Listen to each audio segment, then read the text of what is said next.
What's an experience you don't ever want to go through again? Being stuck in a mental hospital. It's not like in the movies, but it's the feeling of being so close to freedom yet so far away. Yes. I was in a general unit.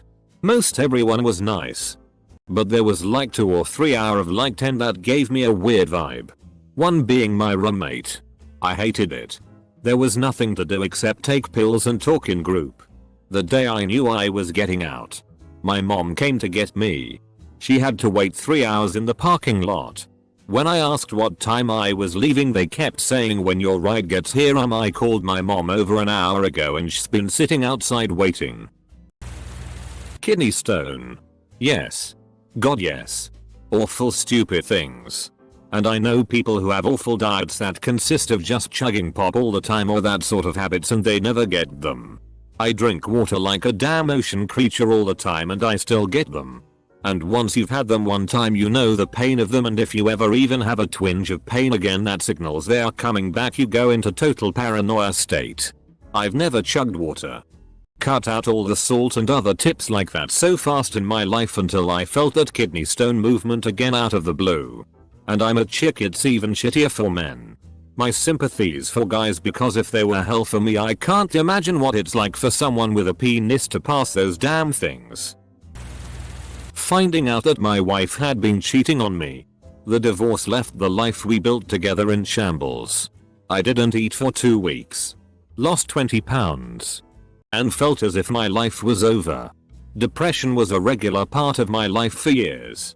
4 years later, I'm still pained by the experience. I wouldn't wish that for anybody.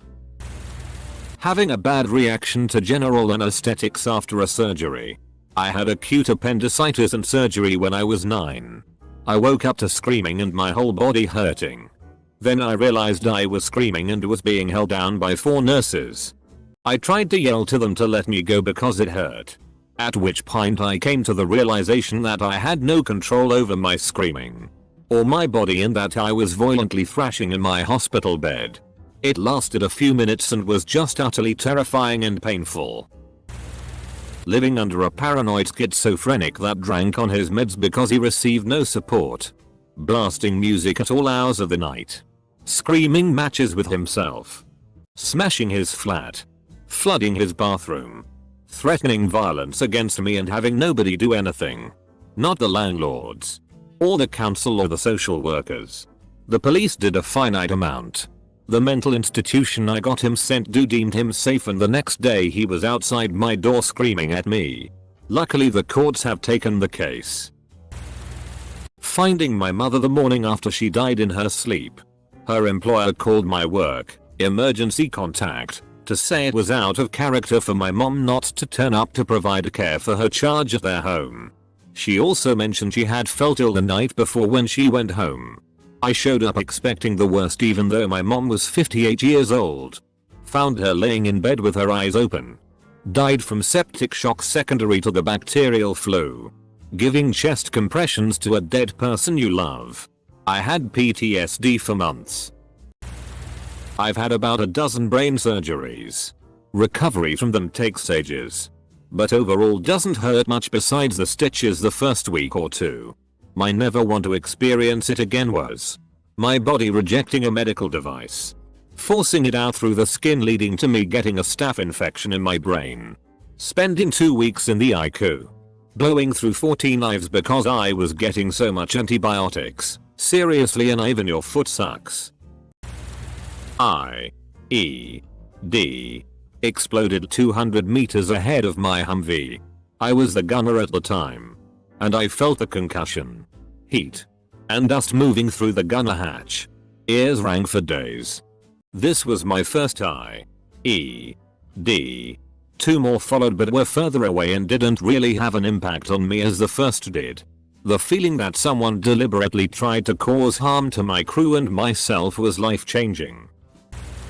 When I was around 19, I was living together with my ex-fiancée. I worked too much and drank too much alcohol. Long story short, I got burnout and suffered for daily panic attacks.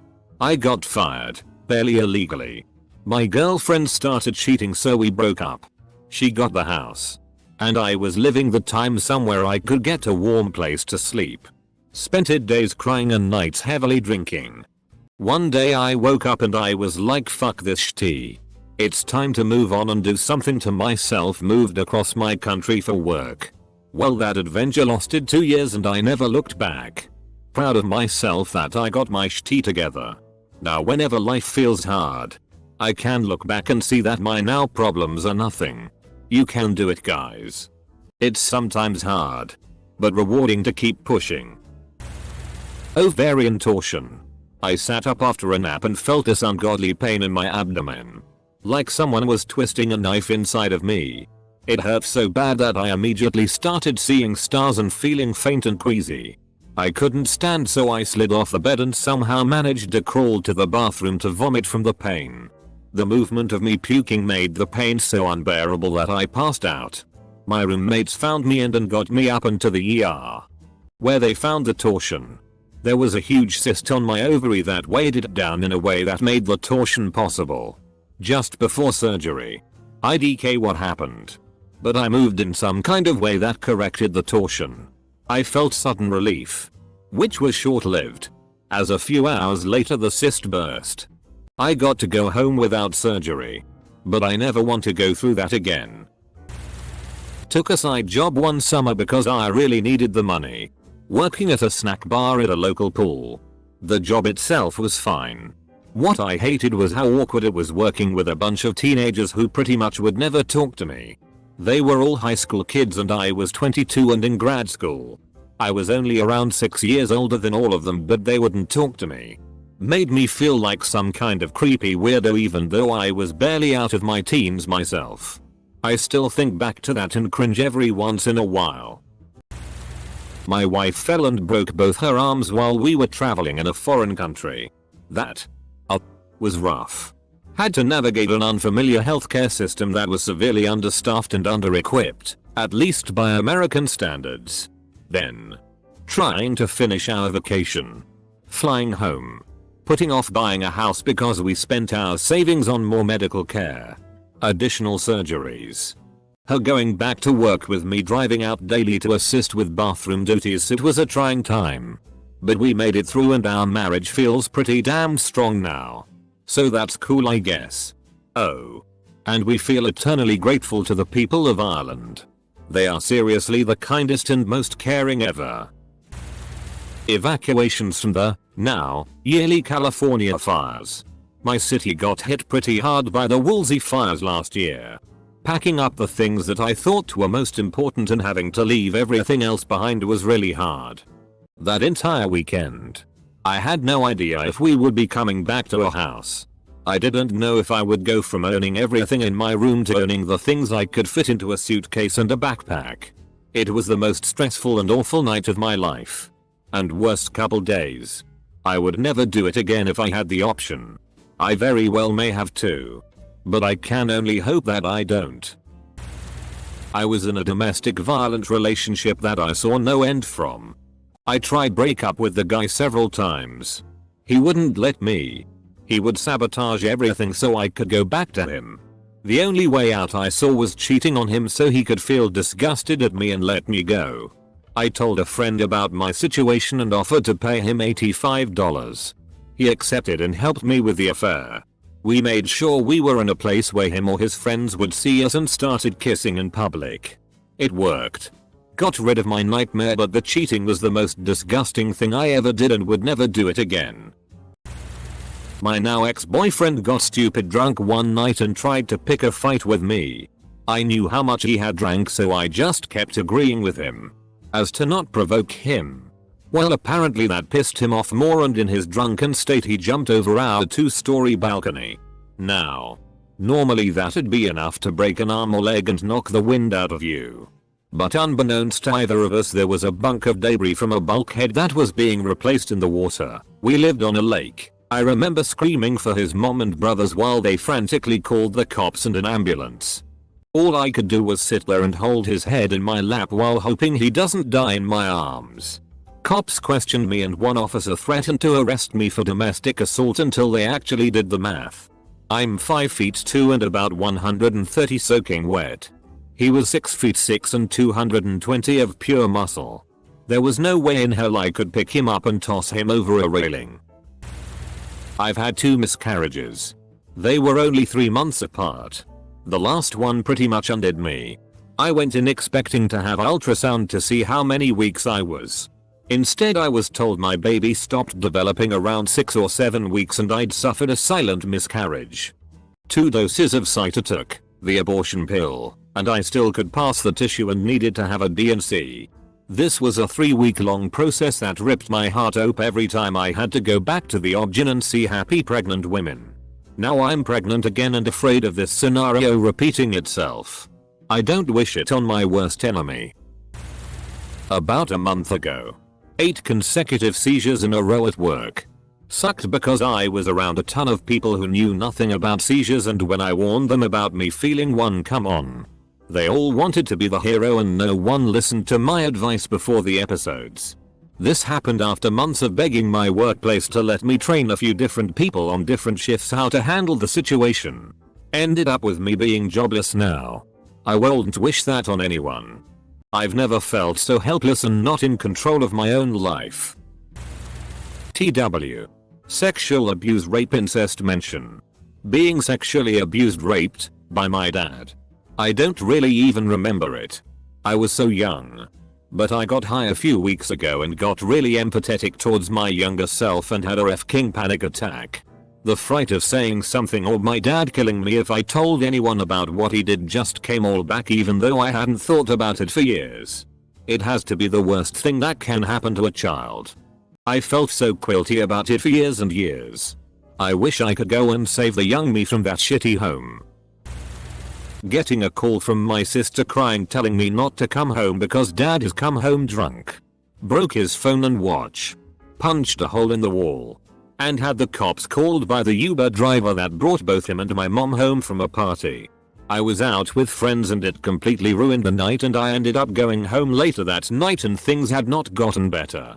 That was over a year ago now and he's a lot better now and got help, but that night completely changed me forever. I even had to go to therapy and so did my sister. Pilonidal cyst. First it felt like I bruised my tailbone. Thought it was caused by accidentally bashing my ass on the tub faucet during a hem shower activities. It kept getting worse by the day until eventually about a week later the pressure and swelling was so bad that I was crying trying to lay in bed. Turns out, when you lay down your ass cheeks push against each other. And when you have a golf ball sized cyst in your ass crack, that shit hurts real bad. I went to the doctor because I thought I had broken my tailbone. Having people examine your butt crack is vaguely embarrassing. The doctor lancing and squeezing it to drain it, even after 2 lidocaine injections, was painful enough that I was crying. Bent over on the table. I never got the sense of relief after the pressure was gone either. It just hurt like a BTCH and then was really sore for the next 3 days.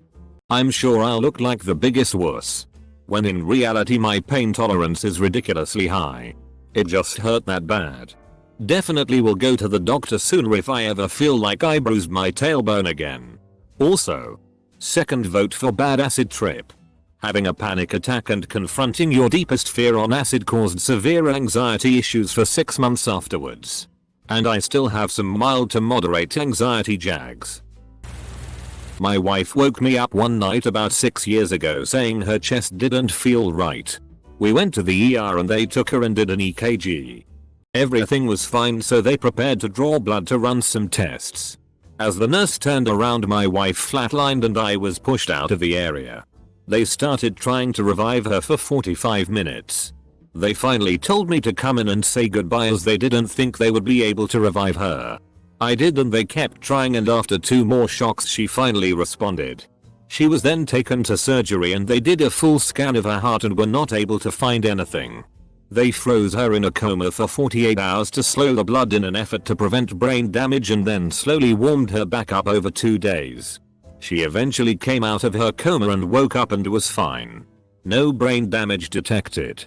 She is still under cardiologist's care, but they never found anything electrical or muscular that would have caused what she went through. I'm currently in hospital spinal rehab after a bad motorcycle accident where I nearly died, and it sucks here and is boring as hell. I was resuscitated and spent time in ECU and now transferred between 2 other hospitals back and forward for more operations. I'm paralyzed from the waist down, so I cannot walk. Cannot go to the toilet unassisted. The food is crap and only 2 of my friends have come to visit me. I've been here and going through different spinal operations and bed rest for the last 2 months, and I have at least 1.5 more months to go before I can learn to use a wheelchair and try adjust to that lifestyle. My fiancée is also 24 weeks pregnant with our first child and is having complications and had to move back with her parents so she can be rushed to hospital at any time for an emergency delivery, and I felt very useless. I cannot be there for her. Definitely the worst part of my life. I am living in it right now. Also, I had to put our wedding on hold and lost money through doing so. Losing everything in an apartment fire. It was over 20 years ago and I still remember it like it was yesterday. Luckily no one was injured or killed because of it. The 13-year-old kid that lived downstairs from us lit some football cards on fire and threw them on his bed. Then left the apartment, leaving his mother asleep on the couch. My kids and I were home when it started, but didn't realize until after. I smelled burning, but I was making ramen noodles and spilled some under the burner, so I assumed that was why. It started getting warmer, but we were on the top floor. It had been raining outside and that was also when the sun came out, so I attributed it to that. The only reason we weren't home when the fire came upstairs, after eating the ramen noodles, my kids insisted that they have sandwiches because they were still hungry. We didn't have any bread, so we went to get that and some other groceries. When we came home, there were firefighters punching holes in our roof.